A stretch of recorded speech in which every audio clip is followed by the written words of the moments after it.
দেশ বর্তমানে অবৈধ দখলদার ইউনূসের নেতৃত্বে একটি সাজানো নির্বাচনী বাস্তবতার মধ্য দিয়ে যাচ্ছে। নিজের পছন্দের রাজনৈতিক শক্তিকে ক্ষমতায় বসানোর লক্ষ্যেই এই নির্বাচনী কাঠামো গড়ে তোলা হয়েছে। এই প্রেক্ষাপটে নির্বাচনী প্রতিশ্রুতি বিশ্লেষণ করলে দেখা যায় সব দলের বক্তব্য প্রায় অভিন্ন। ভাতা, কার্ড, সহায়তা ও সামাজিক নিরাপত্তা। কিন্তু রাষ্ট্র কি কেবল ভাতা নির্ভর নীতিতে পরিচালিত হয়, নাকি রাষ্ট্র পরিচালনার মূল ভিত্তি হওয়া উচিত দীর্ঘমেয়াদী ভিশন, পরিকল্পনা ও কাঠামোগত উন্নয়ন? সম্প্রতি রাজশাহীতে গিয়ে তারেক রহমান বিমানবন্দর পরিদর্শন করে বদলে যাওয়া বাংলাদেশের কথা বলেছেন এবং নিজেই স্বীকার করেছেন দেশটি এখন অনেক চেঞ্জড। কিন্তু ইতিহাস স্মরণ করা জরুরি। ২০০৪ সালে লোকসানের অজুহাতে রাজশাহী সহ দেশের একাধিক আঞ্চলিক বিমানবন্দর বন্ধ করেছিল বিএনপি জামায়াত সরকার। পরবর্তীতে শেখ হাসিনার নেতৃত্বাধীন সরকারই সেগুলো পুনরায় চালু করে, আধুনিকায়ন করে এবং আঞ্চলিক যোগাযোগ ব্যবস্থাকে জাতীয় উন্নয়নের অংশে রূপান্তরিত করে। আজ যে পরিবর্তনের কথা বলা হচ্ছে তার ভিত্তি নির্মিত হয়েছে শেখ হাসিনার রাষ্ট্র দর্শনের মাধ্যমেই। বর্তমান নির্বাচনী বয়ানে নতুন ফ্যামিলি কার্ডের প্রতিশ্রুতি শোনা যাচ্ছে, অথচ বাস্তবতা হলো মাননীয় প্রধানমন্ত্রী শেখ হাসিনার দেয়া টিসিবি স্মার্ট ফ্যামিলি কার্ডের সুবিধা ইতিমধ্যেই ১ কোটি পরিবার পাচ্ছে।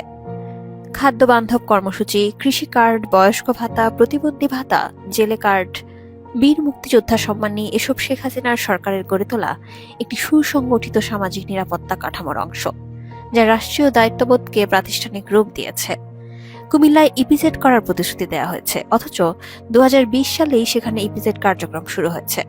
বাস্তবায়িত প্রকল্পকে পুনরায় প্রতিশ্রুতি হিসেবে উপস্থাপন করা রাজনৈতিক দেউলিয়াত্বেরই প্রতিফলন। দখলদারি ইউনূসের সাজানো নির্বাচনে অংশগ্রহণকারী দলগুলোর ইশতেহার বিশ্লেষণ করলে দেখা যায় নতুন কোনো রাষ্ট্র দর্শন নেই, নতুন কোনো উন্নয়ন দর্শন নেই, নেই কোনো বিকল্প পরিকল্পনার কাঠামো। সবই শেখ হাসিনার সরকারের নেওয়া উদ্যোগের পুনরাবৃত্তি, পুনর্প্যাকেজিং এবং পুনরুপস্থাপন।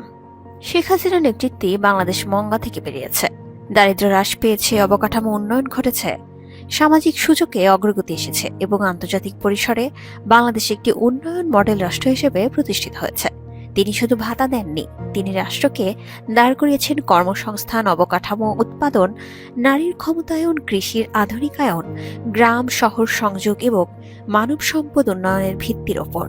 ভাতা নির্ভরতা কমানোর জন্যই তিনি কর্মসংস্থানমুখী উন্নয়ন দর্শন প্রতিষ্ঠা করেছেন।